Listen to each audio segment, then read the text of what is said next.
حصول رحمت کا سبب مسلمانوں کے درمیان اصلاح۔ اللہ تعالیٰ جن اعمال کو بہت پسند فرماتا ہے ان میں سے ایک یہ ہے کہ مسلمان دوسرے مسلمان بھائیوں کے باہمی معاملات کو بہتر بنانے کی کوشش کرے، بچھڑنے والوں کو ملائے، ناراض مسلمانوں کی آپس میں صلح کروائے، باہمی غلط فہمیاں دور کروائے، آپس میں محبت بڑھانے کے لیے اپنا کردار ادا کرے اور اچھی نیت کے ساتھ عیبوں کی پردہ پوشی کرتے ہوئے مسلمانوں کے ایک دوسرے کی خوبیاں بتائے۔ ایسا کرنے والے کو خالق کائنات اپنی خصوصی رحمت سے نوازتا ہے۔ ارشاد باری تعالی ہے، انما المؤمنون اخوة فاصلحوا بین اخویکم واتقوا اللہ لعلکم ترحمون۔ یقیناً مسلمان آپس میں بھائی بھائی ہیں، تو اپنے دو بھائیوں میں صلح کروا دو اور اللہ سے ڈرو تاکہ تم پر رحم کیا جائے۔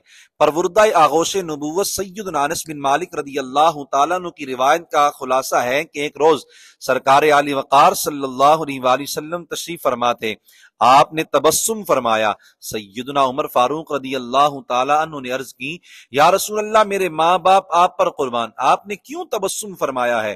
ارشاد ہوا، میرے دو امتی اللہ تعالیٰ کی بارگاہ میں دو زانو گر پڑیں گے، ایک عرض کریں گا، یا اللہ میرے اس بھائی سے مجھے انصاف دلا، اس نے مجھ پر ظلم کیا تھا۔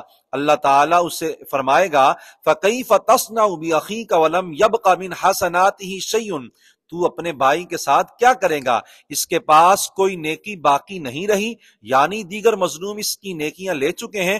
وہ عرض کرے گا، یا ربی فَلْيَحْمِلْ مِنْ أَوْزَارِي، یعنی اس کے پاس نیکیاں نہیں ہیں تو یہ میرے گناہوں کا بوجھ اٹھائے۔ اتنا ارشاد فرما کر سرور کائنات صلی اللہ علیہ وآلہ وسلم کی چشمان پاک سے آنسو ٹپک پڑے۔ فرمایا، ان ذاک اليوم عظیم یحتاج الناس ان یحمل عنہم من اوزارہم، وہ دن بہت عظیم ہوگا، لوگوں کو ضرورت ہوگی کہ کوئی دوسرا ان کا بوجھ اٹھا لے۔ چنانچہ اللہ تعالیٰ مظلوم سے فرمائے گا، دیکھ تیرے سامنے کیا ہے؟ عرض کریں گے، اے پروردگار، میں اپنے سامنے سونے کے شہر اور سونے کے محلات دیکھ رہا ہوں جو موتیوں سے آراستہ ہیں۔ اے اللہ، یہ شہر اور عمدہ محلات کس پیغمبر یا صدیق یا شہید کے لیے ہیں؟ اللہ عز و جل فرمائے گا، ھذا لمن اعطى الثمن، یہ اس کے لیے ہیں جو ان کی قیمت ادا کرے گا۔ وہ بندہ عرض کرے گا، ان کی قیمت کون ادا کر سکتا ہے؟ اللہ تعالیٰ فرمائے گا، انت تملکہ، تو بھی ان کی قیمت ادا کر سکتا ہے۔ وہ عرض کرے گا، کس طرح؟ کریم رب فرمائے گا، بِعَفْوِكَ عَنْ أَخِيكَ، اس طرح کہ تو اپنے بھائی کو معاف کر دے۔ بندہ عرض کرے گا، یا ربی فإنی قد عفوت عنہ، یا اللہ میں نے اسے معاف کیا۔ اللہ تعالیٰ فرمائے گا، فخذ بید اخیک فادخلہ الجنۃ، یعنی اپنے بھائی کا ہاتھ پکڑو اور دونوں جنت میں چلے جاؤ۔